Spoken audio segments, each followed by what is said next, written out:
conversation. Sakshi, Mariam and Sunil are with us. Sakshi, over to you first. Yes, a historic day, a historic low for our GDP data for sure. Numbers coming in at minus 23.9%. Remember, earlier in the day, the weaker limit for economists was 25%. So this digit clearly, this double-digit decline clearly nears that. Now, of course, manufacturing and services have severely declined as anticipated in the months of April and May. There was a complete lockdown, but like we pointed out, there was already a slowing economy, and this has just made things from bad to worse. Now, a few things we need to watch out for. One, of course, being the crisis of consumer confidence. The consumer is not confident about the Indian economy at the moment. And that, how will that revive? How will that pick up as early as a few months if we really wanted to? The other crisis, of course, is the crisis of data collection. Yes. Remember, as far as data collection is concerned, several economists have told us that as far as India's informal sector is concerned, there is very little or no data available to decode that. So clearly, even if these figures are coming out at the moment,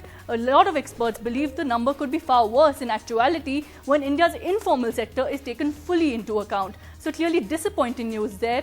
And of course, we'll only have to wait and watch to decode the further cues that come ahead of us. Very crucial points you make there, Sakshi. Let me also bring Sunil Prabhu into the conversation. Sunil, on expected lines, many are saying, of course, everyone's disappointed. Some talking about a pinch of salt.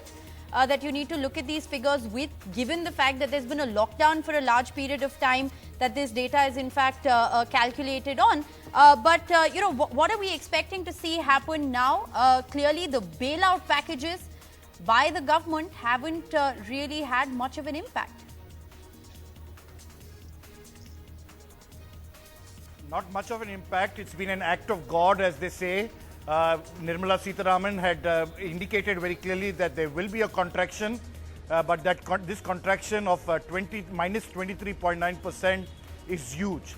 Is huge to the extent that we haven't seen this at least just like the India-China conflict for the last 4 decades. It's in that context that this kind of contraction in our gross domestic product is going to be extremely difficult for somebody to revive. Even if you put the best of packages in the next few months. It's going to be a negative for this economy, for this financial year. Let's take that for granted. But definitely, as I've been saying, corrective and drastic measures need to be taken by the finance ministry. They need to get the GST on board. There's already been an impact in terms of demonetization, which has already had its impact on the economy. And it's in this backdrop now that the government of India has understood that it needs to make those corrective measures. Much will depend on how they handle the states, especially with the fact that this is excise duty and indirect taxes at the GST level with this contraction. So you're going to see revenue figures going down further. And most importantly, if you see the press note which has been released by the statistical thing, they are also questioning their own data, saying that we have been limited greatly because of the movement of people from the 25th of March. And it's in that backdrop that they have tried to use underlying factors